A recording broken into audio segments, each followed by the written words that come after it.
अस्सलाम वालेकुम बेटा।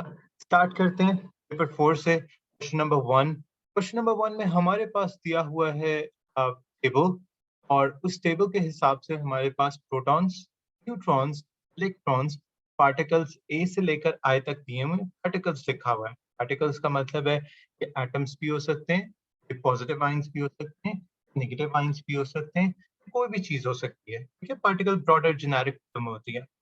हमने आंसर करने फॉलोइंग क्वेश्चंस आर्टिकल्स ए से आई के बारे में। हर लेटर को हम एक दफा, एक से ज्यादा दफा भी यूज कर सकते हैं। ऐसा भी हो सकता है इसमें कोई लेटर किसी आंसर में यूज ही ना हो। उसने सारे रूल्स शुरू में क्लैरिफाई कर दिए। फिर वो बताता है कि स्टेट करना है, सिर्फ इतना लिख दें कि कौन सा पार्टिकल है ए से आई तक। ठीक है, तो कुछ और इस आंसर में लिखना पार्टिकल के अलावा ठीक नहीं है। ठीक है, सबसे पहले हमारे पास इज एन एनाइन। तो अगर आप जानते हो तो याद रखिएगा, एनाइन के लिए हमारे पास एक बड़ा सिंपल सा रूल होता है। उसके जो इलेक्ट्रॉन्स होते हैं, ठीक है, वो ग्रेटर देन होते हैं उसके प्रोटॉन्स के। ठीक है, और से देखें, ये वाला जो आखिरी कॉलम है, इसका नंबर बड़ा होना चाहिए इससे। हाँ, 18 है, 20 से छोटा है, 19 19 बराबर है, 18 18 बराबर है, एफ में 17 17। ई को गौर से देखिए। ई में आपको अंदाजा होता है कि 18 है इलेक्ट्रॉन, बट 16 है प्रोटॉन, तो ये एनाइन है। ठीक है, तो हमारा सबसे पहला आंसर जो हो जाएगा वो ई हो जाएगा। ठीक। सेकंड नंबर पे आता है आर कैटाइंस। कैटाइंस का मतलब है ज्यादा है एक से। आप देखिएगा कि दो जगह दी हुई है, 2 मार्क्स का है, तो मतलब है दो ऐसे हैं जो कैटाइंस है। कैटाइंस का केस एनाइन से ऑपोजिट होता है। प्रोटॉन की काउंट इलेक्ट्रॉन की काउंट से ज्यादा होती है। यानी ये वाला लाइन का नंबर बड़ा हो, इस लाइन का छोटा। उसमें नोट करें कि आपके पास ये बनता है। ठीक है, और उसमें नोट करें कि आपके पास आई बनता है।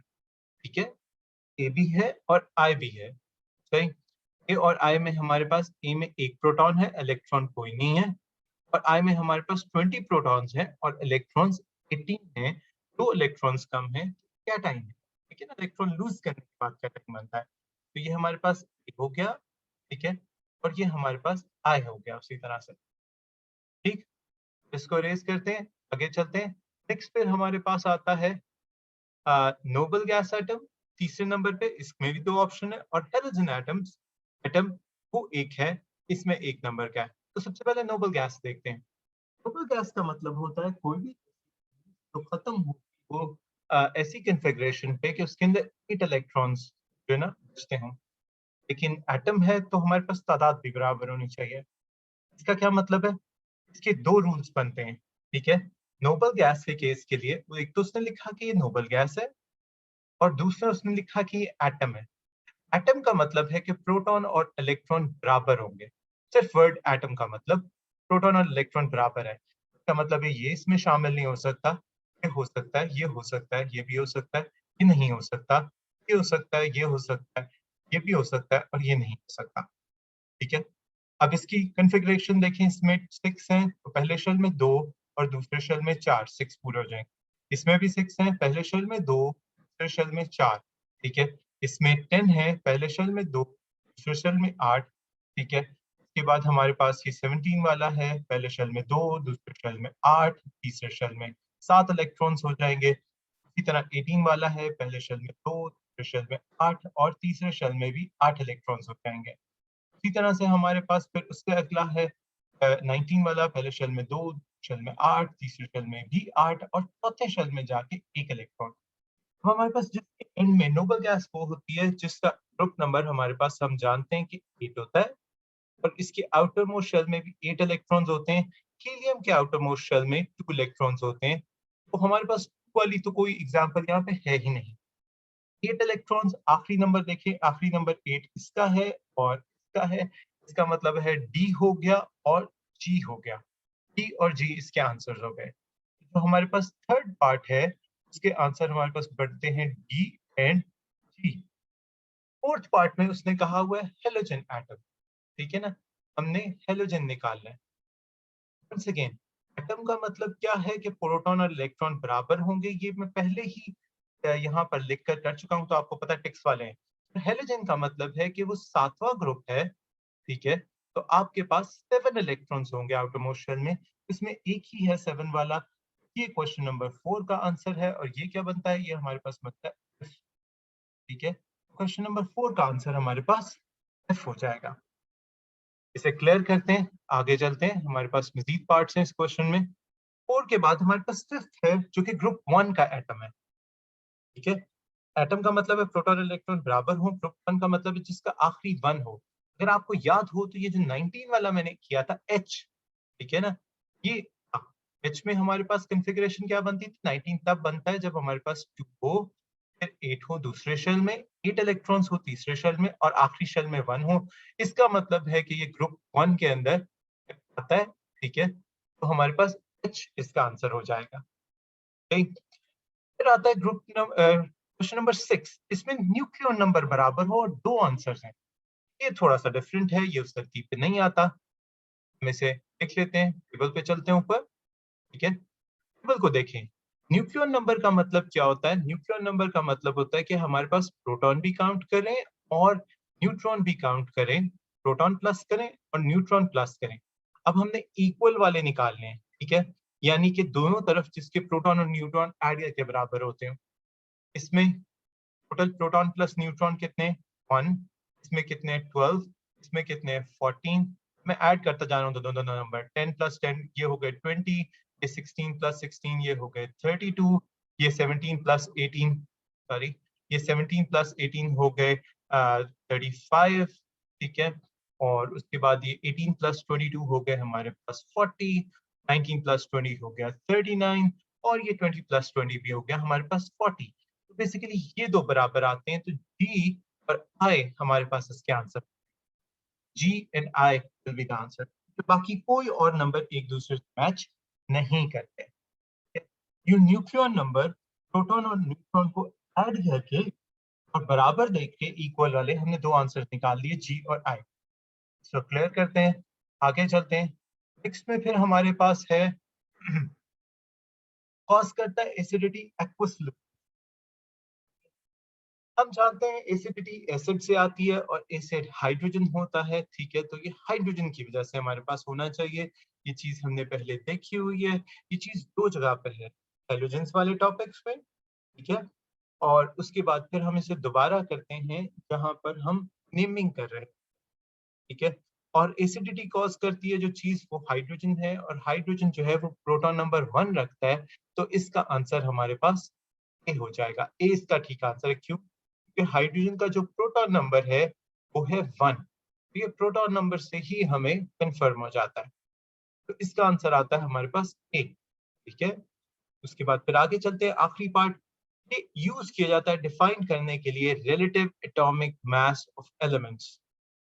ठीक है, हम इससे relative atomic mass of elements define करते थे। अब रिलेटिव एटॉमिक मास और जो है इसकी डेफिनेशन हमारे पास रेडियो एक्टिविटी से पहले दी हुई है सेम पेज पर। और वो बताया हुआ है कि उसमें मैं बार बार तस्करा कर चुका हुआ था कि एवरेज निकालते हैं तमाम नेचुरली अकरिंग आइसोटोप्स की, और फिर उस एवरेज को कंपेयर करते हैं स्टैंडर्ड से, और वो स्टैंडर्ड है कार्बन 12 का। यानी कार्बन का वो आइसोटोप जिसका न्यूक्लियन नंबर हमारे पास 12 आया था। ठीक है, और न्यूक्लियन नंबर का मतलब है कि 12 वो ऐसे हो कि प्रोटॉन प्लस न्यूट्रॉन की काउंट जो है वो 12 के बराबर हो। और आपको पता है कि मैंने बी पार्ट में 6 प्लस 6 ये इज इक्वल टू 12 यहाँ पे किया था। अभी अभी मैंने करके दिखाया न्यूक्लियन नंबर वाला। और ये न्यूक्लियन नंबर से हमें अंदाजा होता है कि ये जो बी वाला है ये इसका आंसर है। तो आखिरी का आंसर हमारे पास बी आता है। ठीक, अब ये छोटे छोटे पीसेस ऑफ इंफॉर्मेशन कहीं से भी, अब रिलेटिव एटॉमिक मास की डेफिनेशन नहीं आई, उस डेफिनेशन में एक छोटा सा जो स्टैंडर्ड लिखा हुआ था कार्बन पर, एक लफ्ज के ऊपर उसने पूरा क्वेश्चन डाल लिया। इसलिए मैं बार बार कहता हूँ केमिस्ट्री इसीलिए मुश्किल है कि वो पूरे पेज में से किसी एक लफ्ज से एक क्वेश्चन बना सकता है, पूरी डेफिनेशन नहीं चाहिए। तो ध्यान से सोच समझ कर पढ़ें, याद रखें ताकि मसला ना हो। क्वेश्चन नंबर 2 पे आते हैं। एलिमेंट्स जितने भी ये सामने लिखे हुए लिस्ट में, ये तमाम के तमाम गैसेस हैं रूम टेम्परेचर पर, हाइड्रोजन, नाइट्रोजन, ऑक्सीजन, क्लोरीन। सबसे पहले ये बताएं कि इसमें से कौन सी गैस ग्रीन है। तो ये तो बहुत आसान है, क्लोरीन ग्रीन है। ठीक है, बच्चे ने हाइड्रोजन ग्रीन की थी तो नहीं समझ आती बात, कैसे ग्रीन की। गैसेस के कलर्स हमने पढ़ाए हुए हैं, I don't think it should be a problem. ठीक है, उसके बाद स्टेट करना है नेम अनदर एलिमेंट का जो डायटोमिक मॉलिक्यूल है और गैस है रूम टेम्परेचर और प्रेशर पर। अनदर का मतलब होता है इनके अलावा। मैं दोबारा वापस जाऊंगा, ठीक है, देखें ये तमाम गैसेस डायटोमिक मॉलिक्यूल। पहले मैं ये समझा दूं कि डायटोमिक मॉलिक्यूल का मतलब है कि हाइड्रोजन एग्जिस्ट करती है H2 के तौर पे, नाइट्रोजन एग्जिस्ट करती है N के तौर पे, ऑक्सीजन एग्जिस्ट करती है O2 के तौर पे, तो क्लोरीन एग्जिस्ट करती है Cl2 के तौर पे। आपने एक और ऐसा एलिमेंट बताना है जो यूं ही इसी तरह 2 के तौर पे डायटोमिक मॉलिक्यूल के तौर पे एग्जिस्ट करता हो, लेकिन गैस भी हो रूम टेम्परेचर पर। डायटोमिक मॉलिक्यूल जितने भी हैं मैंने सारे के सारे लिखवाए हुए हैं क्लास में। मतलब मैंने बताया हुआ है हाइड्रोजन, नाइट्रोजन, ऑक्सीजन और उसके अलावा तमाम हेलोजेंस जिसमें हमारे पास फिर फ्लोरीन आता है, ब्रोमीन आता है, फ्लोरीन इधर लिखा हुआ है लिस्ट में, और आयोडीन आता है। अब इन तीनों में से कोई सा भी आंसर हो सकता है, लेकिन क्वेश्चन में लिखा हुआ है कि ऐसी चीज बतानी है जो गैस हो। ये हम जानते हैं सॉलिड है, ये हम जानते हैं ब्रोमीन लिक्विड है, ठीक है। तो गैस वाहिद क्या बचता है? गैस बचता है फ्लोरीन। तो आंसर फ्लोरीन के अलावा और कुछ नहीं हो सकता। कुछ ने ब्रोमीन लिखा हुआ है, कहाँ मैंने आपको ब्रोमीन गैस पढ़ाया कि वो नेचुरली गैस के तौर पे एग्जिस्ट करता हो। जहां हेलोजन का टॉपिक शुरू होता है, रेड कलर का लिक्विड बना हुआ है, बड़ा बड़ा करके लिखा हुआ है, मैंने आपको अंडरलाइन भी कराया था, मैंने आपको याद भी कहा था ये बात लिखनी। और दुनिया के तमाम नॉन मेटल एक ही तो है जो लिक्विड है, फिर भी ढेर क्लास के बच्चे वहां पे ब्रोमीन लिख कर आते हैं। I don't know why. Okay, आगे चलते हैं। उसके बाद फिर हमारे पास नेक्स्ट आप इस क्वेश्चन के बाद अनदर में याद रखिएगा, अनदर एलिमेंट में अनदर बोल्ड इसलिए किया होता है और आपको पास पेपर में ही ऐसा मिलेगा। इसका मतलब है जो लिस्ट दी हुई है उस हट के कुछ बताना है, लिस्ट के अंदर से नहीं निकाल सकते। अब state which one of these gases, यानी लिस्ट के अंदर से कौन सी पॉइजनस है। ये तो बहुत आसान है कि क्लोरीन पॉइजन है, तो यहाँ आंसर में क्लोरीन आ जाएगा, ठीक। उसके बाद अब यहाँ पर आंसर में state which one of these gases, अब ऊपर क्लोरीन लिखा हुआ है, मैंने कुछ बच्चों को यहाँ देखा है कि वो यहाँ Cl2 लिख देते हैं। क्या ऊपर लिस्ट में Cl2 लिखा हुआ है? नहीं। क्यों आप उस तरतीब से नहीं चलते जिस तरतीब से क्वेश्चन दिया जा रहा है या पूछा जा रहा है? बी पार्ट पे आते हैं। State name of another element which has diatomic molecules. वो गैस है रूम टेम्परेचर और प्रेशर पर, और वो पॉइजनस भी है, ठीक है। तो इसमें हमारे पास एक और एलिमेंट बताना है जिसके डायटोमिक मॉलिक्यूल्स भी हैं, जो गैस भी है रूम टेम्परेचर और प्रेशर पर, ठीक है, और वो पॉइजनस भी है इनसे हट के। तो वंस अगेन मैं बता चुका हूँ, fluorine, chlorine, bromine, sorry fluorine, bromine और आयोडीन हट के एलिमेंट्स में से आता है, ठीक है। उसमें हम पहले ही बता चुके हैं डायटोमिक मॉलिक्यूल और गैस हो, सही, वो फ्लोरीन है। इस पॉइजनस लिखा हुआ है, इसका मतलब है यहाँ पर भी आंसर फ्लोरीन ही आना है। I think it's pretty easy. पिछले क्वेश्चन में एक ट्विस्ट किया, क्या आंसर वही, कोई फर्क नहीं पड़ता। और कोई बच्चे यहाँ पर आंसर और यहाँ पर आंसर और दे देते तो ये तो ठीक नहीं है, ठीक है ना। इसका मतलब है आप ये समझते हैं फ्लोरीन पॉइजनस नहीं है, which is stupid because it has been told in class way too many times। तो यहाँ पर भी आंसर फ्लोरीन आएगा, ठीक है। इसके बाद नेक्स्ट है हमारे पास state which two of the above mentioned gases will react to form an acid। इनमें से कोई सी दो गैसेस ऐसी हैं जो आपस में रिएक्ट करेंगी, वो एसिड बन जाएंगी। हमने दो गैसेस के नाम लिखते हैं। यहाँ पर ऐसे बच्चे भी हैं जिन्होंने इतना बड़ा बड़ा करके टू बोल्ड करके लिखा हुआ है, वो गौर से नहीं देखा और यहाँ सिर्फ एक गैस का नाम लिख दिया। मतलब मैं दो नाम मांग रहा हूँ which two of the above mentioned, और आप एक आंसर कैसे लिख सकते हैं? क्या मैं दो चीजें मांग रहा हूँ? तो हाइड्रोजन होगा और क्लोरीन होगा। हम जानते हैं कि हाइड्रोजन और क्लोरीन H2 और Cl2 आपस में रिएक्ट करके बनाते हैं HCl, और ये इक्वेशन एज हेलोजेंस के टॉपिक में दी। क्वेश्चन को मार्के पूछेगा, इक्वेशन तो वही वाली है, नाम वही वाले हैं। इवन इक्वेशन पूछी, मुश्किल इतना नहीं पूछा, इक्वेशन लिखने को था, सिर्फ दो नाम लिखने को कहा था, वो भी ठीक तरह से नहीं लिखे हुए, ठीक। यहाँ पर क्वेश्चन नंबर 2 भी कंप्लीट हो जाता है। आई होप क्लियर होगा। आगे चलते हैं, क्वेश्चन नंबर 3। हमारे पास ये टेबल है, इसमें मास है कुछ आइंस के। हमने 1000 क्यूबिक सेंटीमीटर यानी लीटर सैंपल लिया सी वाटर का, तो उसमें से काफी सारे आइंस निकले। इसने आइंस के नाम लिखे हुए, कुछ नाम बीच में, फॉर्मूला तमाम आइंस का दिया हुआ है, कोई नहीं छोड़ा हुआ, और उनका जो मास बनता है मिलीग्राम्स के हिसाब से, वो मास दिया हुआ है, ठीक है। Bromide, calcium chloride, hydrogen carbonate, magnesium, metaborate, कई चीजें हमारे लिए कोई फर्क नहीं पड़ता, ठीक है। यहाँ पर नाम नहीं लिखा हुआ लेकिन के पॉजिटिव आप जानते हैं पोटेशियम है, आप देख सकते हैं इसे पीरियोडिक टेबल से। फिर सोडियम, स्ट्रोंशियम, फिर SO4 नेगेटिव 2 है। अब ये आप पीरियोडिक टेबल से नहीं देख सकते। ये वो पॉलीटॉमिक आयन है जो आपको आपकी बुक के पॉलीटॉमिक आयन्स वाले चैप्टर टॉपिक आपको सिर्फ 7 एग्जांपल्स याद रखनी थी, ठीक है। इसमें से भी एक एग्जांपल ऊपर लिखी हुई है, ठीक है। तो आपको याद रखना था, and this is sulphate. Values आगे दी हुई हैं, कुछ बहुत ज्यादा है, कुछ बहुत कम है। बहरहाल हम क्वेश्चंस पे आते हैं। Answer these questions by using information in the table.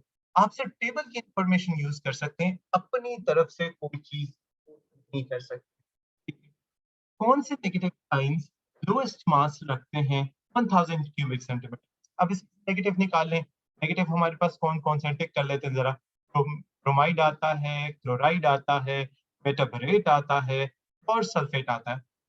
कौन सा नेगेटिव आयन लोएस्ट मास रखता है 1000 क्यूबिक सेंटीमीटर में? आई थिंक ये बहुत आसान था कि आंसर मेटाबोरेट हो। ब्रोमाइड या क्लोराइड लिखने वालों की मुझे सीरियसली समझ नहीं आई कि अगर उन्हें ये लगता है कि 26 जो है वो बड़ा नंबर है और 18,000 छोटा नंबर है, तो इससे मेंटल हालत में शक होता है कि वो क्या कर रहे हैं। तो इस लिखा हुआ है ना, तो I think metaborate is the answer. चाहे फॉर्मूला लिखते हैं चाहे नाम लिखते हैं, दोनों सूरतों में number.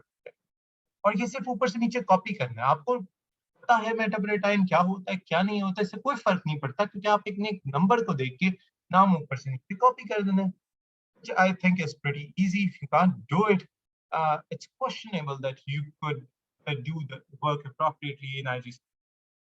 Next, give the formula of ions in potassium sulfate. Potassium sulphate के आयंस के फॉर्मूला दें, ठीक है। पोटेशियम सल्फेट में हमारे पास ये पोटेशियम है और ये सल्फेट है, तो एक्चुअली इसने दोनों जो नाम नहीं पता थे हमें, उसने यहाँ पर लिख दिया, एंड इट्स प्रीटी इजी, ठीक है। पूरी लिस्ट में सारे नाम पढ़ते हैं तो पोटेशियम और सल्फेट नहीं आता, वही दो बचते हैं, वही दो बचते हैं। यहाँ पर के पॉजिटिव लिखते हैं, यहाँ पर ऐसा नेगेटिव।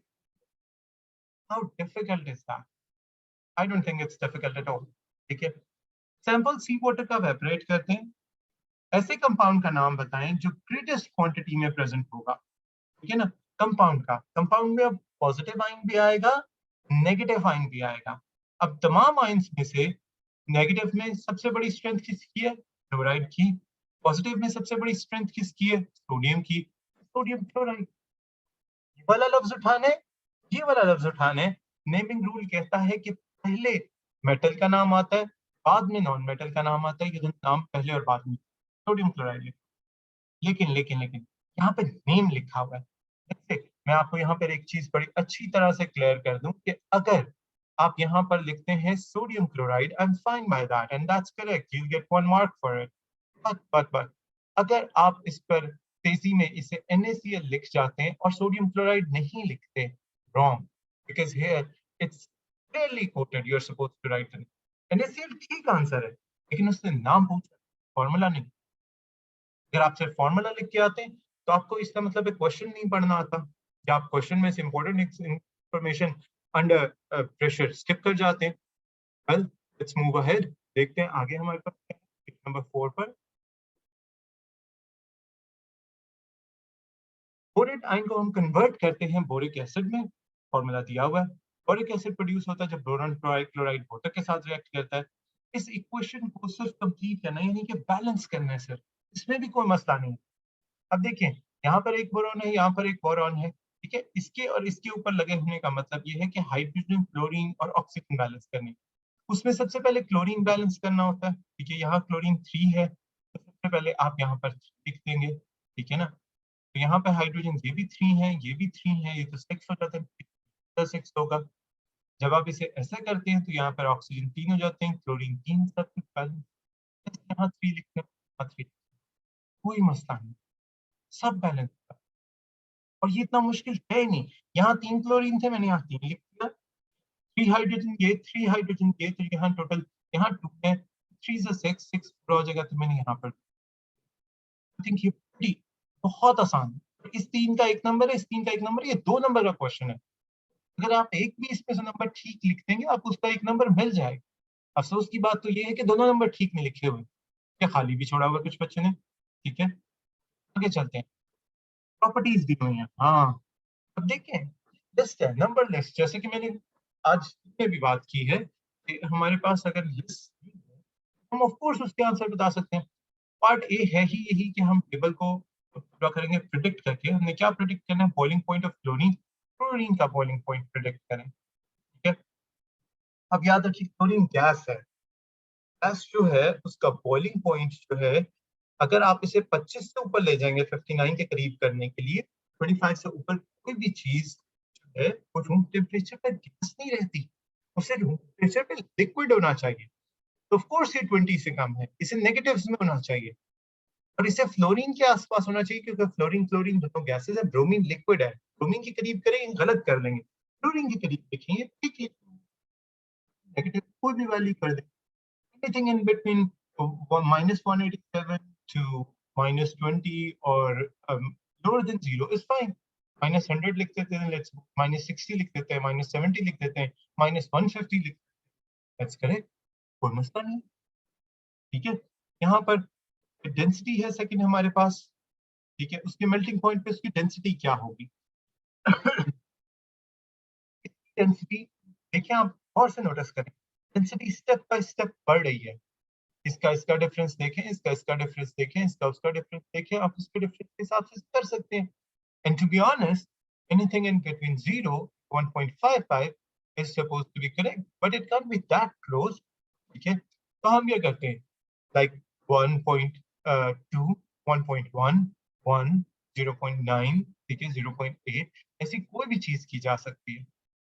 ठीक है, हल मेरे हिसाब से इसे 1 1.1 1.2 इस तरह से होना चाहिए। ठीक है, बहुत ज्यादा डिफरेंसेस मत रखें। ठीक, अच्छा, नीचे भी चला जाएगा, गलत नहीं। प्रिडिक्शन में ये आसानी होती है कि हमारे पास थोड़ी लीनियंसी हो, have rather a bigger area for in which we can answer and still get it correct. Describe the trend in melting points of collisions down the group. Melting point का trend क्या है? आप notice करें, melting point downwards increases down the group. All answer increases down the group. ठीक, physical state iodine की 130 degree पर क्या हो? अब ये डायरेक्टली जंप हुआ है चैप्टर 2 के पर, यहाँ पर हम टेम्परेचर मेल्टिंग और बॉइलिंग पॉइंट के हिसाब से बात करते हैं ना। अब 130 गिवन टेम्परेचर है, गिवन टेम्परेचर मेल्टिंग पॉइंट से बड़ा है लेकिन बॉइलिंग पॉइंट से छोटा है, तो ये लिक्विड होगा। आप यहाँ पर लिक्विड लिखें, लेकिन 2 मार्क्स का क्वेश्चन है, 3 लाइनें हैं तो पूरा नहीं मार्क्स मिलेंगे। लिक्विड लिखने से 1 नंबर तो मिल जाएगा, but you need to explain that 130 is a bigger number than 114 melting point and a smaller number than 184 boiling point, hence it's a liquid. बताएं, ये पूरी बात बताएं। 130 degree centigrade which is bigger than 114 melting point, smaller than 184 boiling point, hence it is liquid at 130 degree centigrade। 2 number पूरे मिल जाए। Electronic structure fluorine atom का, fluorine atom हम जानते हैं इसका नंबर जो होता है वो 9 होता है, तो इसके पहले शेल में हमारे पास 2 इलेक्ट्रॉन्स होने चाहिए और दूसरे में हमारे पास 7 होने चाहिए। तो फ्लोरीन का इलेक्ट्रॉनिक स्ट्रक्चर हो गया। ठीक है, तो नंबर से लिखेंगे ना। नेक्स्ट, फ्लोराइड आयन के ऊपर सिंगल नेगेटिव चार्ज क्यों? कहता है कि F नेगेटिव के ऊपर माइनस क्यों होता है? बिकॉज फ्लोरीन जो होता है वो होता है इक्वल टू 7 के। अगर इसे नियरेस्ट नोबल गैस की कॉन्फ़िगरेशन चाहिए तो इसे मिलेगी नियॉन की कॉन्फ़िगरेशन से, और वो F नेगेटिव में होती है 2 8 से। 7 और 8 के दरमियान एक इलेक्ट्रॉन का फर्क है, तो उसके ऊपर से वन इलेक्ट्रॉन गेन होता है। ऑफ कोर्स एक इलेक्ट्रॉन गेन होने पर सिर्फ सिंगल नेगेटिव चार्ज। इन दो लाइनों में एक्सप्लेन करना था, ये भी बहुत आसान है।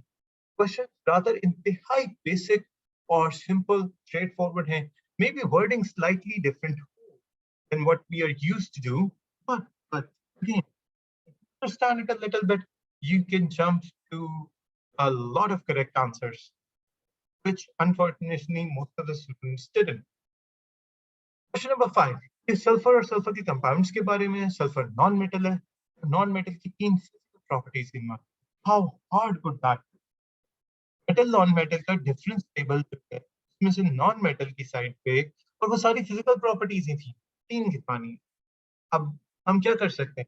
ठीक है, हम ये कह सकते हैं कि मोस्टली लिक्विड या गैसेस होते हैं रूम टेम्परेचर पे, low boiling point, low melting point, low density, do not conduct electricity except for graphite, are not good thermal conductors, okay, are brittle and when pushed can break easily, have many different colors when it comes to that. Although there is no luster, but they have many different colors. Okay, they're not sonorous, they're not malleable, they're not ductile. There are so many physical properties. आप इसमें से कोई भी pick कर सकते हैं. सिर्फ 3 लिखनी थी.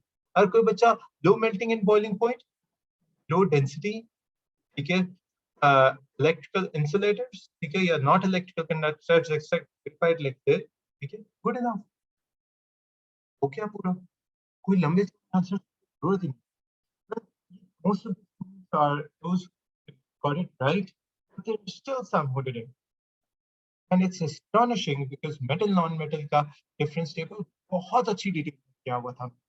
अगर मैं question of course that's gonna be pretty easy, but I don't know why we weren't able to do that. ठीक है? And I think this concludes it. हमारे पास यहाँ पर paper draw हो जाता है. Still any questions you may ask? Thank you. Allah Hafiz.